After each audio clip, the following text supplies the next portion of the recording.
Dieu existe-t-il? Eh bien, c'est probablement la plus fondamentale des questions fondamentales. Nous pouvons affirmer que Dieu existe sur la base d'au moins deux preuves. D'abord, ce qu'on appelle des preuves externes à la Bible, c'est-à-dire la création. Lorsqu'on considère l'immensité de la création, ce qui nous entoure, eh bien, on est obligé d'arriver à la conclusion que finalement, derrière la création, il doit y avoir absolument un créateur. La deuxième raison, elle est interne, c'est-à-dire c'est le témoignage des Saintes Écritures.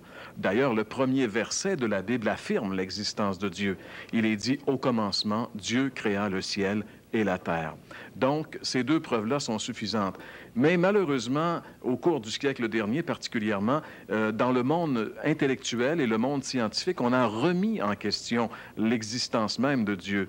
Francis Schaeffer, un penseur chrétien qui a vécu dans le siècle dernier, disait dans un de ses écrits que deux événements importants ont marqué ce siècle, et ce sont deux événements qui sont arrivés simultanément, c'est-à-dire l'explosion de la connaissance scientifique et l'effondrement moral. Il y a 2000 ans, au cœur même du monde intellectuel de l'époque, dans la ville d'Athènes, l'apôtre Paul a justement dit ces paroles que nous allons lire ensemble à l'intention de ceux qui remettaient l'existence de Dieu en question. On peut lire ces paroles dans le livre des Actes des Apôtres, chapitre 17, les versets 24 et 25.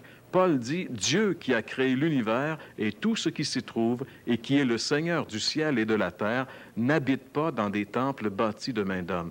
Il n'a pas besoin non plus d'être servi par des mains humaines comme s'il lui manquait quelque chose. Au contraire, c'est lui qui donne à tous les êtres la vie, le souffle et toute chose. » Eh bien, oui, Dieu existe. La nature le prouve et la Bible le révèle.